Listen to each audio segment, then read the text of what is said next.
Imran Ahmad. Ms Miller, Iran boasts a long and rich history that has played a crucial role in influencing culture, art, poetry, science and philosophy across the globe. Not only is Iran home to one of the oldest civilizations, which began with the creation of the Elamite kingdoms in 3300 BC, but is also home to the Cyrus Cylinder, the first historically recognized universal charter of human rights created in 534 BC, predating the Magna Carta by well over a millennium. Regrettably, the Minister will know, the Iran we know today is very different to the one we look back to and admire. Today's Iran is one of the world's biggest state sponsors of terrorism and home to one of the deadliest dictatorships in the world.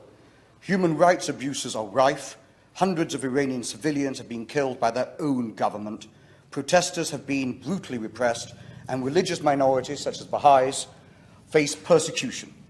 On the international stage, Iran's stratagem threatens the regional balance of power, our interest in the region and our own national security. Tehran openly supports the terrorist group Hezbollah, providing them with financial aid, weapons and munitions and military training. One attack orchestrated by Hezbollah, fortunately followed by MI5, was against targets in our own capital, London. In 2017, Iran reportedly carried out a cyber attack on the UK Parliament and against email accounts belonging to cabinet ministers and our Prime Minister.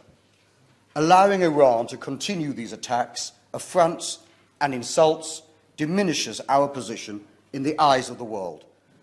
Releasing the Iranian oil tanker Grace 1 was nothing short of a national embarrassment and undermined our image as a reliable ally that does not buckle under pressure.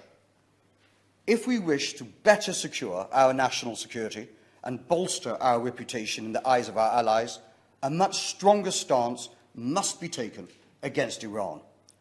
Now is an excellent opportunity to demonstrate our willingness to stand up to the tyrants of Tehran, whether that be for breaching the Joint Comprehensive Plan of Action, their flagrant disregard of fundamental human rights, or their financing of terrorism.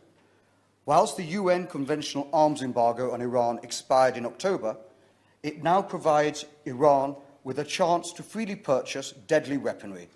We have an opportunity to campaign for their reinstatement and even unilaterally establish our own embargoes. Other measures must also be considered, such as further trade sanctions for the failure to adhere to the articles of the Joint Comprehensive Plan of Action, the use of Magnitsky-style sanctions against key targets in the Iranian regime that propagate human rights abuses would also send a strong message to the opposition and to Iran's government. In the post-Brexit era, the United Kingdom no longer has the obligation to side with Brussels in our policy to Iran, one that too often has been based on appeasement. We should work instead with our strongest friends and allies, notably the United States, to become a true champion of freedom and an opponent to those in Iran that effectively hold their own people hostage.